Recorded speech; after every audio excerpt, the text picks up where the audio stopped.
నమ్మిన వారు మోసం చేశారని విసిగిపోయావా?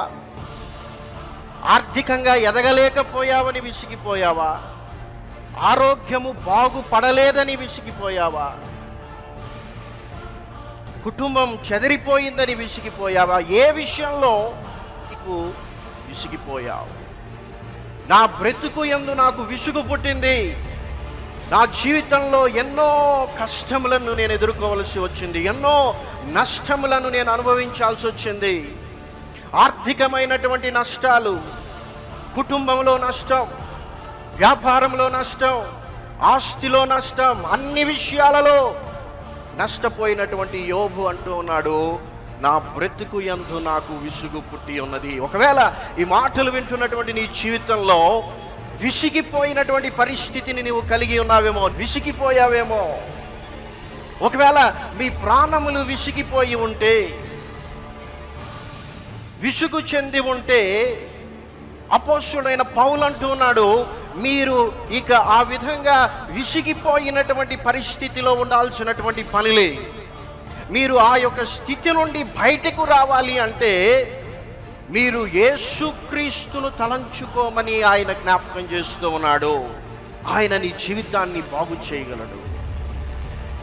ఏ యోబైతే నా ప్రాణమునందు నాకు విసుగు కలిగి ఉన్నది, నేను విసిగిపోయి ఉన్నానన్నాడో, ఆ యోబునే దేవుడు రెండింతలుగా ఆశీర్వదించాడు. చప్పట్లు కొట్టి దేవుని నామాన్ని కనపరచాడు. విసిగిపోయినటువంటి యోబు, ఇక నా జీవితం ఇంతే, నేను ఇలానే ఉండిపోతాను, ఇక నా జీవితము బాగుపడదని ఆయన నిరీక్షణ లేక నిరాశ నిస్పృహలోనికి వెళ్ళిపోలేదు. ఆయన దేవుని యందు నమ్మికనుంచాడు. ఆయన దృష్టిని దేవుని మీద నిలిపాడు. దేవుడు విసిగిపోయినటువంటి నా జీవితాన్ని బాగు చేయగలడు, చెదిరిపోయినటువంటి నా యొక్క పరిస్థితులను ఆయన సరిచేయగలడని యోబు అర్థం చేసుకున్నాడు.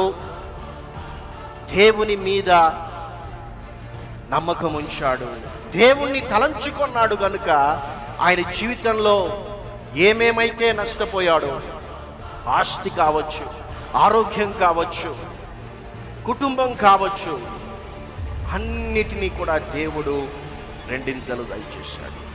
కాబట్టి నీ జీవితంలో విసిగిపోయి ఉంటే నీవు యేసు ప్రభువుని తెలుసుకోవాలి.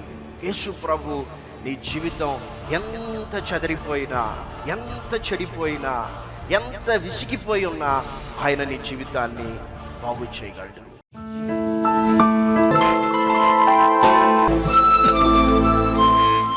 నీవు విసిగిపోయి ఉన్నావా? ఎక్కడైనా నీ జీవితంలో విసిగిపోయినటువంటి పరిస్థితి నీకు కనిపిస్తూ ఉందా? నీ గమ్య స్థలమునకు చేరుకొనున్నట్లుగా నీవెన్నో ప్రయత్నాలు చేశావేమో, ఎంతోమంది సహాయం చేస్తారని ఎదురు చూశావేమో, లేకపోతే ఈ సంవత్సరం యొక్క ప్రారంభంలో, ఈ యొక్క సంవత్సరంలో నా జీవితము మారిపోతుంది అన్నటువంటి గొప్ప నిరీక్షణను కలిగి ఈ సంవత్సరం యొక్క అంతంలోనికి వచ్చేసరికి ఏది జరగకపోగా విసిగిపోయి ఉన్నావా? నమ్మిన వారు మోసం చేశారని విసిగిపోయావా? ఆర్థికంగా ఎదగలేకపోయావని విసిగిపోయావా? ఆరోగ్యము బాగుపడలేదని విసిగిపోయావా? కుటుంబం చెదిరిపోయిందని విసిగిపోయావా? ఏ విషయంలో నీవు విసిగిపోయావు? బైబిల్ గ్రంథంలో యోబు ఈ విధంగా అంటున్నాడు, 10వ అధ్యాయము 1వ వచనం, నా బ్రతుకునందు నాకు విసుగు పుట్టినది. నా బ్రతుకు యందు నాకు విసుగు పుట్టింది. నా జీవితంలో ఎన్నో కష్టములను నేను ఎదుర్కోవలసి వచ్చింది, ఎన్నో నష్టములను నేను అనుభవించాల్సి వచ్చింది.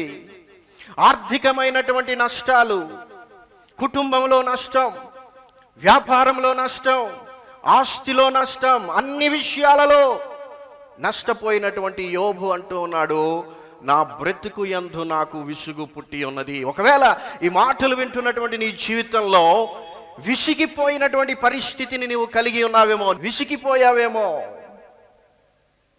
అయితే దేవుని వాక్యం తెలియజేస్తుంది, అపోస్తులైన పౌలు హెబ్రీ సంఘానికి రాస్తూ 12వ అధ్యాయం 3వ వచనంలో ఆయన అంటూ ఉన్నాడు, మీరు అలసట పడకయు మీ ప్రాణములు విసుగకయు ఉండునట్లు పాపాత్ములు తనకు వ్యతిరేకముగా చేసిన తిరస్కారమంతయు ఓర్చుకొనిన ఆయనను తలంచుకొనుడి. ఒకవేళ మీ ప్రాణములు విసిగిపోయి ఉంటే, విసుగు చెంది ఉంటే, అపోస్తుడైన పౌలు అంటున్నాడు, మీరు ఇక ఆ విధంగా విసిగిపోయినటువంటి పరిస్థితిలో ఉండాల్సినటువంటి పనిలే. మీరు ఆ యొక్క స్థితి నుండి బయటకు రావాలి అంటే మీరు యేసుక్రీస్తును తలంచుకోమని ఆయన జ్ఞాపకం చేస్తూ ఉన్నాడు. ఎందుకంటే యేసు ప్రభువులు వారు పరలోకమందు అత్యున్నతమైనటువంటి సింహాసనము మీద ఆసీనుడై ఉన్నప్పటికీ, ఆయన రాజులకు రాజు ప్రభువులకు ప్రభు అయినప్పటికీ, సర్వశక్తిమంతుడైనప్పటికీ, సర్వాధికారి అయినప్పటికీ, సర్వోన్నతుడైనప్పటికీ, జన్మించేటువంటి సమయం వచ్చినప్పుడు సత్రములో స్థలము లేని పరిస్థితి. ఆయన జన్మించినటువంటి తరువాత ఆయన పరుండడానికి ఆయనకు మంచం లేదు, ఉయ్యాల లేదు. ఆయన పశువుల తొట్టిలో పరుండబెట్టబడ్డాడు. ఆయన జన్మించినటువంటి తరువాత యోసేపుకు దేవదూత ప్రత్యక్షమై అనింది, యేసు ప్రభుని చంపాలని హేరోదు తలంచుచూ ఉన్నాడు కాబట్టి మీరు ఐగుప్తుకు పోవాలన్నది. అన్నీ కూడా ప్రతికూలమైనటువంటి పరిస్థితులే. జన్మించుటకు సత్రములో చోటు లేదు, జన్మించినటువంటి తరువాత మంచములో పరుండబెట్టడానికి స్థలము లేదు, ఉంటున్నటువంటి ప్రాంతంలో కొనసాగడానికి పరిస్థితులు బాగలేవు. ఐగుప్తుకు వెళ్ళాడు, హేరోదు చనిపోయాడు కాబట్టి మీరు ఇప్పుడు నజరేతుకొచ్చి ఉండాలి. అసలు ఈ యొక్క నజరేతు నుండి ఏదైనా మంచిది వస్తుందా అన్నటువంటి ప్రశ్న ఆ దినాల్లో ఉండేటువంటిది. అంటే అంత భయంకరమైనటువంటి పట్టణంలో యేసు ప్రభువులు వారు పెరిగారు. ఆయన దేవుని వాక్యాన్ని బోధిస్తూ ఉన్నప్పుడు సొంత ఇంటి వారే ఆయనకు మతిపోయిందనుకున్నారు. ఆయన సిలువ వేయబడ్డానికి సమయం వచ్చినప్పుడు ఆయనతో ఉన్నటువంటి శిష్యులే ఆయనను వదిలిపెట్టారు. ఎవరిని సిలువ వేయాలి, ఎవరిని విడుదల చేయాలని పిలాతు అడిగినప్పుడు ఎంత ప్రతికూలమైనటువంటి పరిస్థితులు అంటే, ఒక భయంకరమైనటువంటి దొంగను ఎంచుకుంటారా, ఎంతో మందికి దేవుని వాక్యాన్ని బోధించి ఎన్నో అద్భుతాలు చేసినటువంటి ఈ యొక్క యేసు ప్రభువుని ఎంచుకుంటారా అంటే, ఆ రోజు ప్రజలు బరబ్బాను ఎంచుకున్నారు. ఎంత ప్రతికూలమైనటువంటి పరిస్థితులు అంటే, నేనే జీవజలమును, నా యొద్ద దప్పిక తీర్చుకునేవాడు ఇక ఎన్నడూనూ దప్పికొనడని చెప్పినటువంటి ఆయనకు ఆ శిలువ మీద నేను దప్పికొనుచున్నాను అంటే దాహమును తీర్చలేనటువంటి ప్రతికూలమైనటువంటి పరిస్థితి, నీళ్లు అందించలేనటువంటి ప్రతికూలమైనటువంటి పరిస్థితి. ఇన్ని ప్రతికూలమైనటువంటి పరిస్థితులలో కూడా యేసు ప్రభువు విసిగిపోలేదు. చప్పట్లు కొట్టి దేవుని నామాన్ని గణపరచండి. అందుకే పౌలు అంటున్నాడు, ఒకవేళ మీరు విసిగిపోయి ఉంటే మీరు యేసు ప్రభువుని తలంచుకొనండి. ఆయన నీ జీవితాన్ని బాగు చేయగలడు. ఏ యోబైతే నా ప్రాణమునందు నాకు విసుగు కలిగి ఉన్నది, నేను విసిగిపోయి ఉన్నానన్నాడో, ఆ యోబునే దేవుడు రెండింతలుగా ఆశీర్వదించాడు. చప్పట్లు కొట్టి దేవుని నామాన్ని కనపరచాలి. విసిగిపోయినటువంటి యోబు, ఇక నా జీవితం ఇంతే, నేను ఇలానే ఉండిపోతాను, ఇక నా జీవితము బాగుపడదని ఆయన నిరీక్షణ లేక నిరాశ నిస్పృహలోనికి వెళ్ళిపోలేదు. ఆయన దేవుని యందు నమ్మికనుంచాడు. ఆయన దృష్టిని దేవుని మీద నిలిపాడు. దేవుడు విసిగిపోయినటువంటి నా జీవితాన్ని బాగు చేయగలడు, చెదిరిపోయినటువంటి నా యొక్క పరిస్థితులను ఆయన సరి చేయగలడని యోబు అర్థం చేసుకున్నాడు. దేవుని మీద నమ్మకం ఉంచాడు, దేవుణ్ణి తలంచుకున్నాడు. గనుక ఆయన జీవితంలో ఏమేమైతే నష్టపోయాడో, ఆస్తి కావచ్చు, ఆరోగ్యం కావచ్చు, కుటుంబం కావచ్చు, అన్నిటినీ కూడా దేవుడు రెండింతలు దయచేశాడు. కాబట్టి నీ జీవితంలో విసిగిపోయి ఉంటే నీవు యేసు ప్రభువుని తెలుసుకోవాలి. యేసు ప్రభు నీ జీవితం ఎంత చెదిరిపోయినా, ఎంత చెడిపోయినా, ఎంత విసిగిపోయి ఉన్నా ఆయన నీ జీవితాన్ని బాగు చేయగలడు. రెండవ ప్రశ్న ఏమిటంటే, నీవు విసిగిస్తున్నావా? ఒకసారి నీ జీవితాన్ని పరిశీలన చేసుకో. నీవు ఎవరినైనా విసిగిస్తున్నావా? భార్య భర్తను, భర్త భార్యను, పిల్లలు మీరు మీ తల్లిదండ్రులను విసిగిస్తున్నారా? మీ జీవితంలో మీరు ఎవరినైనా విసిగిస్తున్నారా? ఒకవేళ మీరు ఎవరినైనా విసిగిస్తూ ఉంటే దానికి మూల కారణం ఏమై ఉంటుంది అంటే, మీరు దేవుణ్ణి విసిగిస్తూ ఉంటారు. బైబిల్ గ్రంథంలో, నెహెమ్యా గ్రంథంలో దేవుని ప్రజలైనటువంటి ఇశ్రాయేలీయులు దేవుణ్ణి విసిగించినటువంటి సందర్భములు రాయబడి ఉన్నాయి. మనం చూచినట్లయితే నెహెమ్యా గ్రంథం 9వ అధ్యాయం 18వ వచనాన్ని చదువుదాం. నెహెమ్యా గ్రంథం 9వ అధ్యాయం 18వ వచనం. వారు ఒక పోత దూడను చేసుకొని ఐగుప్తులో నుండి మమ్మను రప్పించిన దేవుడు ఇదే అని చెప్పి నీకు బహు విసుగు పుట్టించినను. చూడండి, ఇక్కడ ఇశ్రాయేలీయులు దేవునికి విసుగు పుట్టించారు. ఎలా పుట్టించారంటే, వారొక పోత దూడను చేసుకొని, నువ్వే మమ్మను ఐగుప్తు నుండి బయటికి తీసుకొని వచ్చావని చెప్పి దేవునికి ఇవ్వాల్సినటువంటి మహిమను,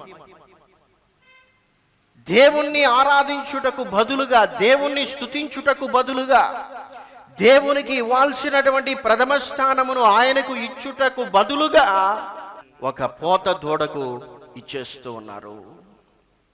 ఒకసారి మన జీవితాలను పరిశీలన చేసుకుందామా? మన యొక్క లైఫ్ స్టైల్ ద్వారా, మన యొక్క జీవిత విధానము ద్వారా మనము దేవునికి విసుగు పుట్టిస్తూ ఉన్నామా? ఒకవేళ నీ జీవితంలో అన్నీ కూడా బాగానే జరుగుతూ ఉన్నాయి కాబట్టి నేను దేవునికి విసుగు పుట్టించడం లేదని నీవు అనుకుంటూ ఉన్నావేమో. ఇశ్రాయేలీయులు దేవునికి బహు విసుగు పుట్టించినను. 19వ వచనాన్ని చదువుదాం. వారు ఎడారిలో ఉండగా నీవు బహు విస్తారమైన కృప కలిగిన వాడవై వారిని విసర్జింపలేదు. చూడండి, దేవుడు నిన్ను విసర్జింపలేదు కాబట్టి నేను చక్కగా ఉన్నానని పొరపాటు పడద్దు. ఒక ప్రక్కన దేవునికి నీవు విసుగు పుట్టిస్తూ ఉన్నా ఆయన బహు విస్తారమైనటువంటి కృపగలవాడు గనుక నిన్ను ఈ సంవత్సరం అంతా కాపాడాడు. హల్లెలూయా. చాలా మంది చనిపోయారు, చాలా మంది నష్టపోయారు, చాలా మంది పడక మీద ఉన్నారు, చాలా మంది ఆర్థికమైనటువంటి ఇబ్బందుల్లో ఉన్నారు. అయితే నేను చక్కగా ఉన్నాను కాబట్టి నేను మంచిగా ఉన్నానని నువ్వు భ్రమపడుతున్నావేమో. నో, ఇశ్రాయేలీయులు దేవునికి విసుగు పుట్టించినను ఆయన బహు విస్తారమైనటువంటి కృప కలిగినటువంటి వాడు గనుక ఆయన వారిని విసర్జింపలేదు.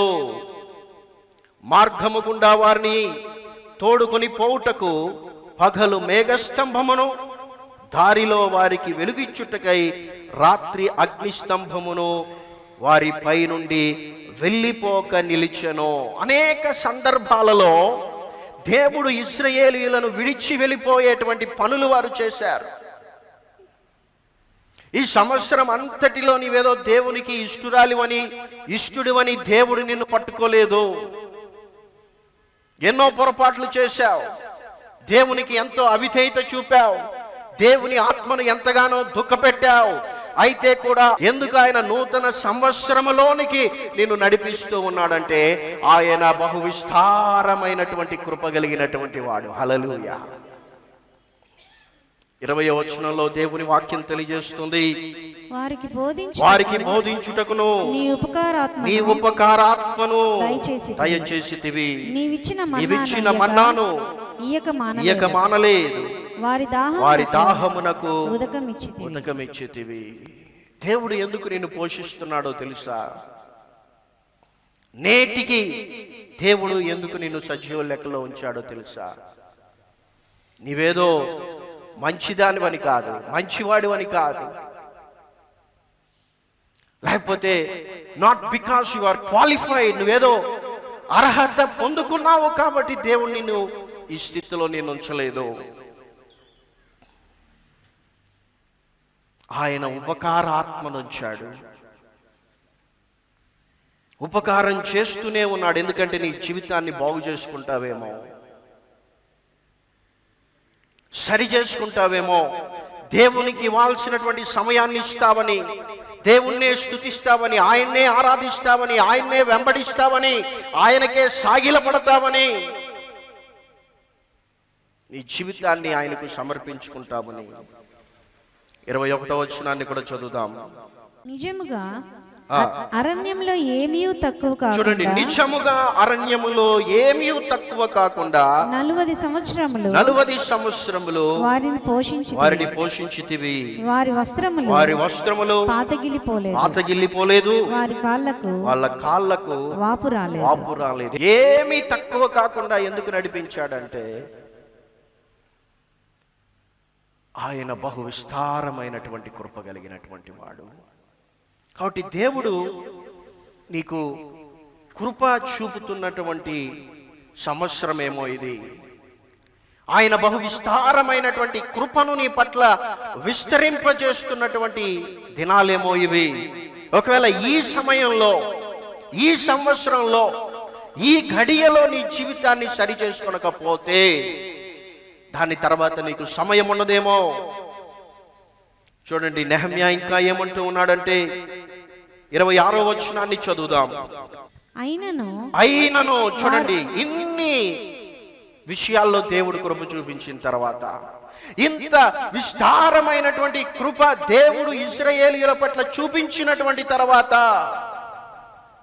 పోత దూడను వారు పూజిస్తూ ఉన్నప్పటికీ దేవుడు విసిగిపోయినను ఆయన వారిని విసర్జింపక, అరణ్యములో ఇశ్రాయేలీయులకు అవసరమైనటువంటి మన్నాను కురిపిస్తూ, వారికి దాహం వేసినప్పుడు వారికి దాహాన్ని తీరుస్తూ, పగలు మేఘస్తంభమై రాత్రి అగ్నిస్తంభమై ఉంటూ వారి ప్రయాణములో వారికి ఏ కొదువ లేకుండా వారిని నడిపిస్తూ ఉన్నప్పటికీ, అయినను వారు అవిధేయులై నీ మీద తిరుగుబాటు చేసి నీ ధర్మశాస్త్రమును లక్ష్య పెట్టక త్రోసివేసి నీ తట్టు తిరగవలెనని తమకు ప్రకటన చేసిన నీ ప్రవక్తలను చంపి నీకు బహుగా విసుగు పుట్టించిరి.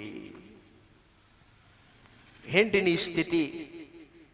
దేవునికి విసుగు పుట్టించేటువంటి స్థితి నుండి దేవునికి బహుగా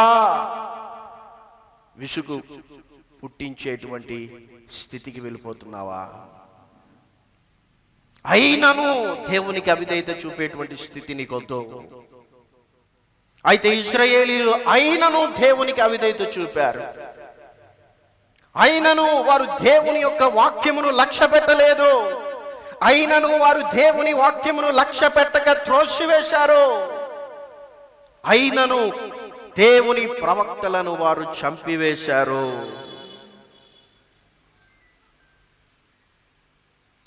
ఒకవేళ ఇలాంటి స్థితిలో నీవు ఉంటే ఏంటి కారణం?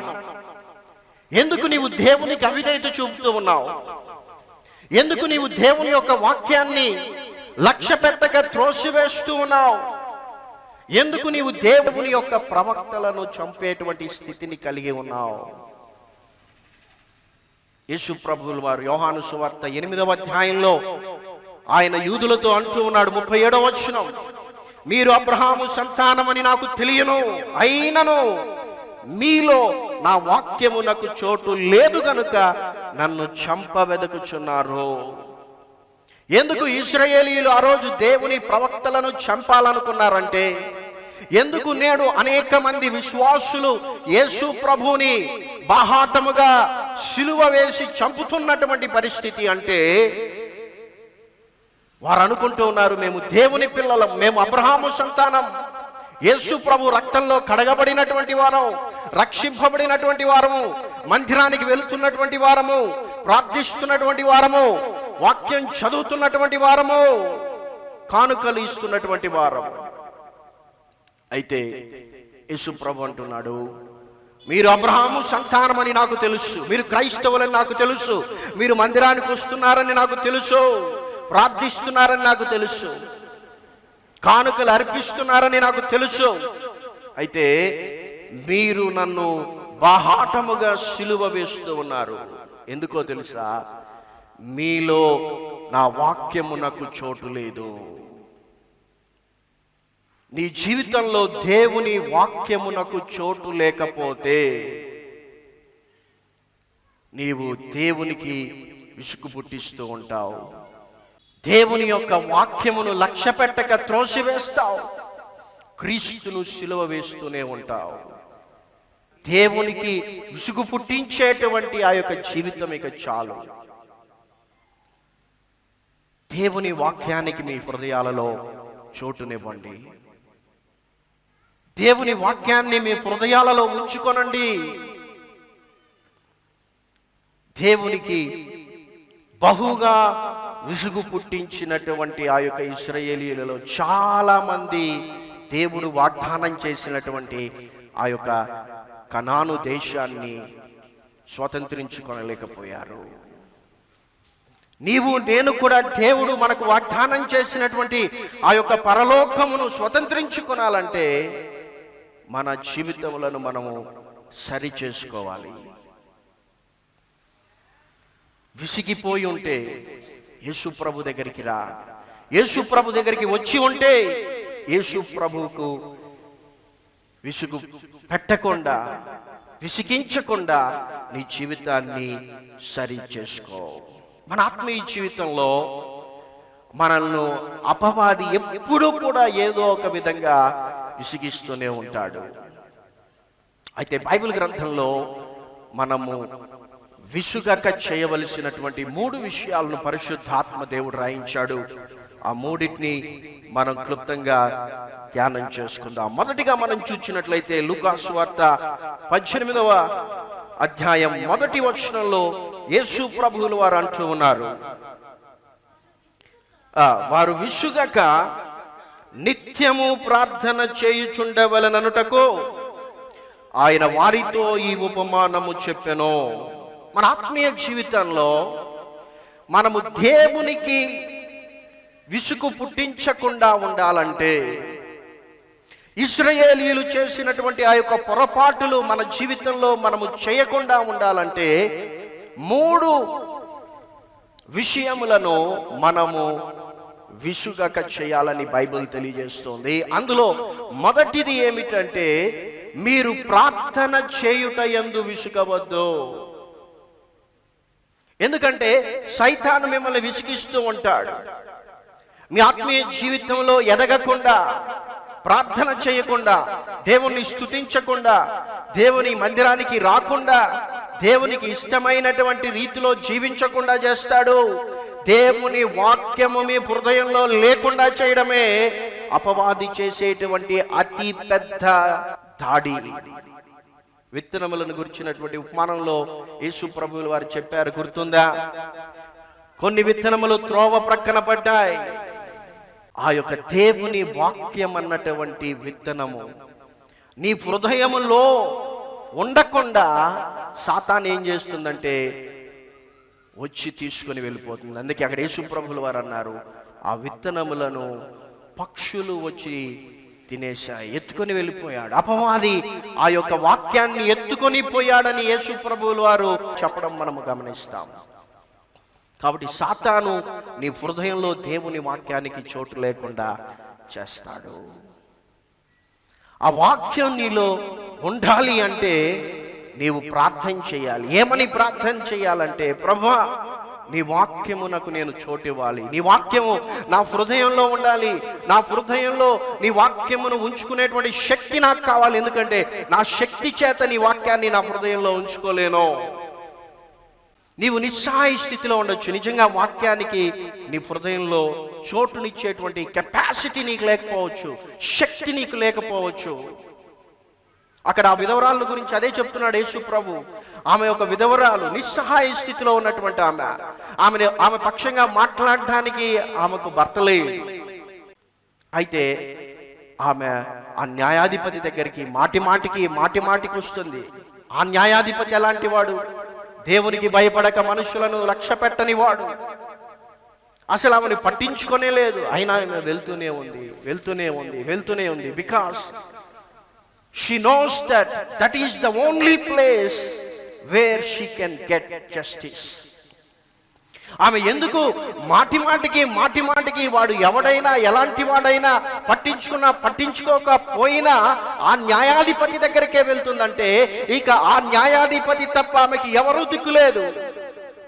నీ జీవితంలో నీవు గుర్తించాలి, దేవుని వాక్యము నీ హృదయంలో ఉంచుకోవాలంటే నీకు దిక్కు కేవలము యేసు ప్రభు మాత్రమే. చప్పట్లు కొట్టి దేవుని నామాన్ని కనపరచు.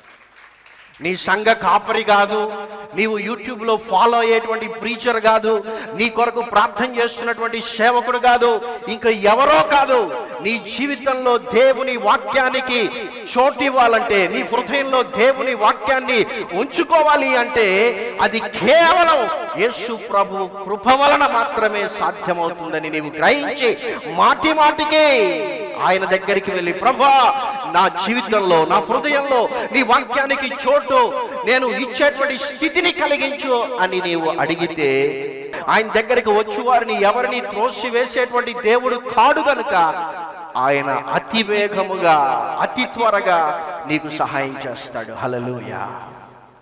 అయితే ప్రశ్న ఏంటంటే, అసలు నీవు ఆ విషయంలో దేవునికి ఎన్నిసార్లు ప్రార్థన చేశావు ఈ సంవత్సరంలో? ప్రభువా నీ వాక్యానికి చోటు ఇవ్వాలి,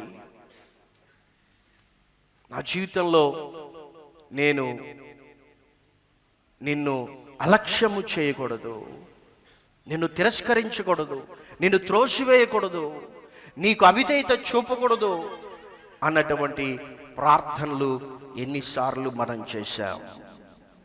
రెండవదిగా బైబిల్ గ్రంథం తెలియజేస్తోంది, గలతీయులకు రాసిన పత్రిక 6వ అధ్యాయం 9వ వచనం, మనము మేలు చేయుట యందు విసుగక యుందుము. ఇదే విషయాన్ని అపోస్తలుడైన పౌలు దెస్సలోనిక సంఘానికి కూడా రాస్తూ 2వ పత్రిక 3వ అధ్యాయం 13వ వచనంలో అంటూ ఉన్నాడు, సహోదరులారా మీరైతే మేలు చేయుటలో విసుగవద్దు. మనం ఇతరులకు మేలు చేయాలి, శత్రువులకు మేలు చేయాలి, కీడు చేసినటువంటి వారికి మేలు చేయాలి. ఇవన్నీ కూడా మనకు తెలుసు, ఇవన్నీ కూడా చెయ్యాలి. అయితే ఇవన్నీ చెయ్యాలంటే దానికి మూలమైనటువంటిది ఏమిటంటే, నీవు నీ ఆత్మీయ జీవితానికి మేలును కలిగించేటువంటివి నీవు చెయ్యాలి. ఎందుకంటే నీ ఆత్మీయ జీవితంలో నీకు కీడును తెచ్చుకునేటువంటి పరిస్థితి కూడా ఉన్నదని బైబిల్ హెచ్చరిస్తూ ఉన్నది. ఇతరులకు మేలు అన్నటువంటిది అన్ని జనులు కూడా చేస్తారు. వాళ్ళ పుట్టినరోజు వచ్చినప్పుడు లేకపోతే ఇంకేదో ఒక కార్యక్రమము వారు చేసేటప్పుడు వారు ఇతరులకు మేలు చేస్తారు, పుణ్యం రావాలని, చేసిన పాపం పోవాలని. అది క్రైస్తవులముగా మనం కూడా అప్పుడో ఇప్పుడు చేస్తూ ఉంటాం. అయితే నీవు నిజంగా బైబిల్ చెప్తున్నటువంటి మేలు చేయుటలో విసుగక ఉండాలంటే నీ ఆత్మీయ జీవితమునకు మేలును కలిగించేటువంటిది చేయాలి. 81వ కీర్తనలో దేవుడు ఇశ్రాయేలీయులతో అంటూ ఉన్నాడు, ఇశ్రాయేలు నీవు నా మాట వినిన ఎంత మేలు. దేవుని మాటకు అవిధేయత చూపుట వలన నీవు దేవునికి విసుగు తెప్పిస్తూ ఉన్నావా? దేవుని మాటకు విధేయత చూపే విషయంలో విసిగిపోయావా?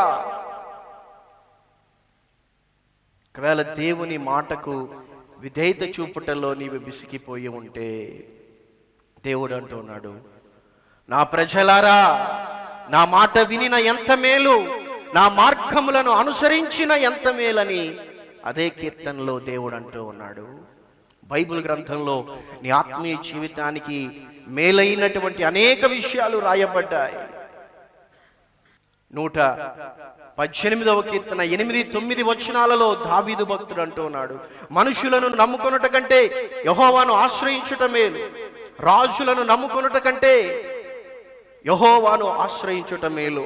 133వ కీర్తన 1వ వచనంలో దేవుని వాక్యం తెలియజేస్తుంది, సహోదరులు ఐక్యత కలిగి నివసించుట ఎంత మేలు. ఎంతో మేలును కలిగించేటువంటి విషయాలు బైబిల్ గ్రంథంలో రాయబడ్డాయి. అందుకే యాకోబు రాస్తూ అంటున్నాడు, యాకోబు పత్రిక 4వ అధ్యాయం 17వ వచనం, కాబట్టి మేలైనది చేయనెరిగియు అలాగూ చేయని వానికి పాపమో కలుగును. నీకు తెలుసు, వింటున్నావు, నువ్వు చదివావు బైబిల్లో, దేవుని మాట వినుట నీకు మేలని, దేవుని మార్గములను అనుసరించుట మేలని విన్నావు, దేవుణ్ణి ఆశ్రయించుట మేలని విన్నావు, సహోదరులు ఐక్యత కలిగి నివసించుట మేలని విన్నావు. కాబట్టి నీ జీవితంలో నీవు మేలు చేయుట యందు విసుగా వద్దు. మూడవదిగా మనం చూసినట్లయితే అపోస్తులైన పౌలు హెబ్రీ సంఘానికి రాస్తూ 12వ అధ్యాయం 5వ వచనంలో ఆయన అంటూ ఉన్నాడు, నా కుమారుడా, ప్రభువు చేయు శిక్షను తృణీకరించకమో, ఆయన నిన్ను గద్దించినప్పుడు విసుగకము. ఇదే విషయాన్ని జ్ఞాని అయినటువంటి సొలొమోను సామెతల గ్రంథం 3వ అధ్యాయం 11వ వచనంలో కూడా తెలియజేస్తున్నాడు, నా కుమారుడా, యెహోవా శిక్షను తృణీకరింపవద్దు, ఆయన గద్దింపునకు విసుగవద్దు. Both Old Testament, New Testament రెండూ కూడా చెప్తూ ఉన్నాయి, దేవుడు నిన్ను గద్దిస్తూ ఉంటే నీవు విసుగవద్దు. ఎందుకు దేవుడు నిన్ను గద్దిస్తూ ఉన్నాడంటే, అందుకే యేసు ప్రభువులు వారు ప్రకటన గ్రంథం 3వ అధ్యాయం 19వ వచనంలో లవదికీయ సంఘంతో మాట్లాడుతూ అంటూ ఉన్నాడు, నేను ప్రేమించు వారందరినీ గద్దించి శిక్షిస్తూ ఉన్నాను. నేను ఎవరినైతే ప్రేమిస్తూ ఉన్నానో వారిని గద్దించి శిక్షిస్తాను. అందుకే పౌలు కూడా దాన్ని జ్ఞాపకం చేస్తూ ఉన్నాడు, మన తండ్రులు మనల్ని ప్రేమిస్తూ ఉన్నారు కనుక వారు మనల్ని గద్దించి శిక్షించిన ప్రకారముగా మన పరలోకమందున్నటువంటి తండ్రి కూడా మన జీవితములు బాగుపడాలని, రెండింత మేలు దీవెన ఆశీర్వాదములను మనం పొందుకోవాలని ఆయన గద్దించి శిక్షిస్తూ ఉన్నాడు.